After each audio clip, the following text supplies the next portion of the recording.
Hello दोस्तों, कैसे हैं आप सब।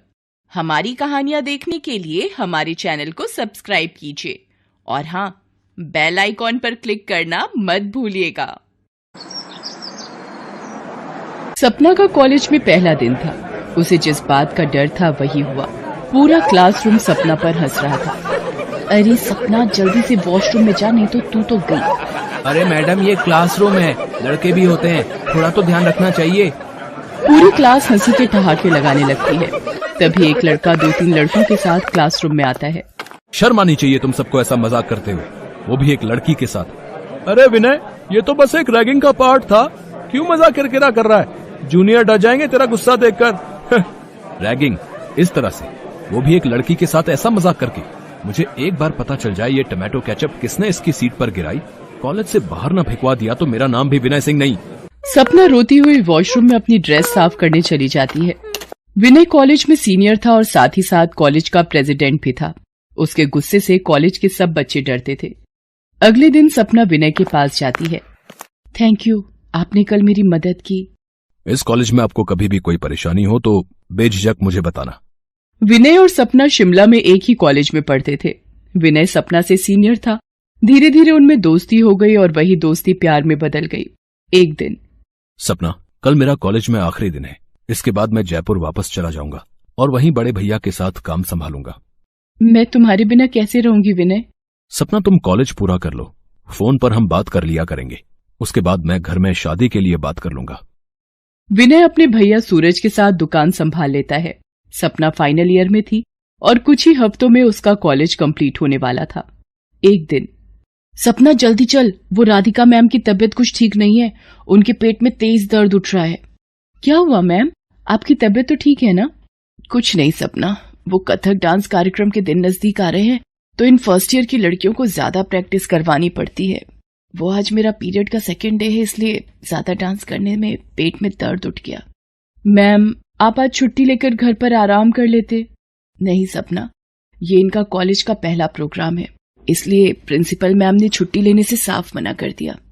कोई बात नहीं मैम, मैं इन्हें आपकी जगह 2-3 दिन प्रैक्टिस करवा दूंगी, आप बस आराम से यहाँ बैठकर बताते रहना। थैंक यू सपना, तुम बहुत अच्छी लड़की हो। सपना दिल की बहुत अच्छी थी। दूसरों की परेशानी को समझना और उनकी सहायता करना उसे अच्छा लगता था। कुछ दिनों बाद सपना का कॉलेज खत्म हो जाता है। वो अपने घर आ जाती है। लक्ष्मी, मैं सोच रहा हूँ कि सपना की पढ़ाई भी पूरी हो गई है, अब एक अच्छा सा लड़का देखकर इसकी शादी कर देते हैं। कह तो तुम ठीक रहे हो, कोई अच्छा लड़का देखना शुरू करो फिर। सपना अपने माता पिता की बातें सुन लेती है। वो विनय को फोन पर सारी बात बताती है। विनय अपने माता पिता और भैया भाभी से इस बारे में बात करता है। सबकी रजामंदी से विनय और सपना की शादी हो जाती है। शादी के 2-3 दिन बाद, अरे विनय तो दुकान चले गए, अब किसको बोलूं? मेरे तो पीरियड आ गए, मेरे पास तो सैनिटरी पैड भी नहीं रखे, किससे पूछूं? सुमन भाभी से पूछती हूँ।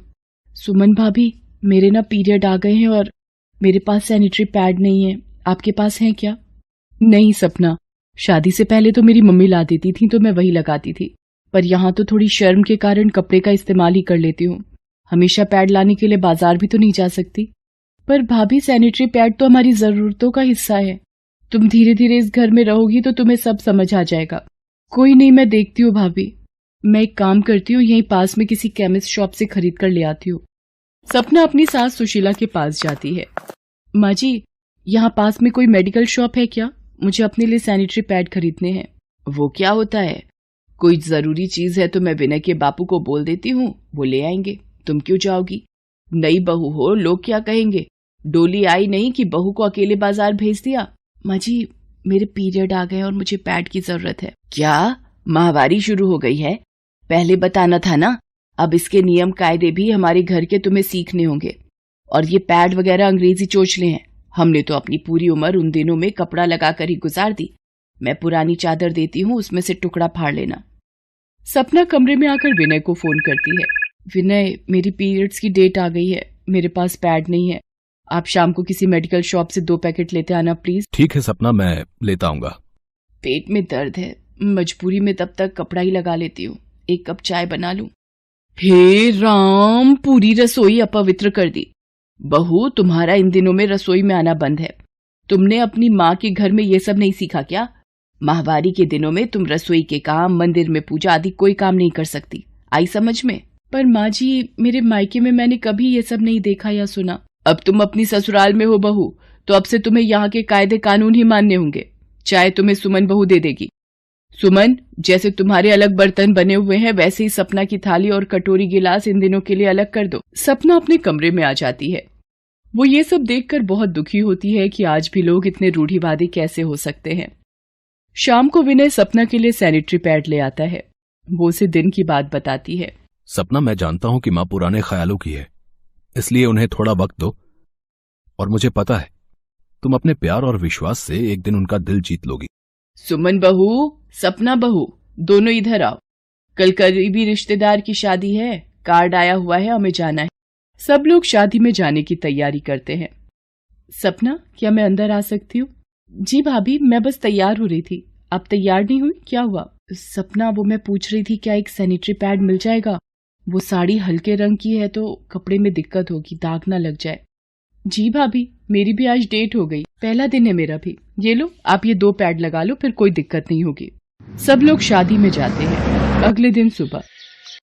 अरे मेरी मैया, बिल्कुल नहीं रुक रहा दर्द, बार बार बाथरूम भाग रही हूँ, कुछ करो, उल्टी दस्त ना रुक रहे मेरे तो। माँ, विनय डॉक्टर को लेने गया है, बस आता ही होगा। सुशीला, कितनी बार मना किया है तुम्हें, अब उम्र हो गई है, शादियों का खाना नहीं पचता हम बूढ़ों को। फिर भी तुमने रबड़ी जलेबी खा ली, अब परेशान हो रही हो। अब डॉक्टर, माँ को जरा देखिए क्या हो गया है। इन्हें किसी खाने की चीज से फूड पॉइजन हो गया है। ठीक होने में 3 से 4 दिन लगेंगे। मैं कुछ दवाइयां और पीने की टॉनिक दे रहा हूं, आराम आ जाएगा। बाकी पानी उबाल कर देना है। इन्हें पतली खिचड़ी, दलिया, सूप वगैरह ही सिर्फ खिलाना है। खान पान का बहुत ध्यान रखना है। आइए डॉक्टर, मैं आपको छोड़ देता हूं। माँ जी, मैं और सपना दोनों महीने से हैं, रसोई में कैसे जाएं? नहीं सुमन बहू, तुम दोनों बिल्कुल रसोई में नहीं जाओगी, ये पाप है।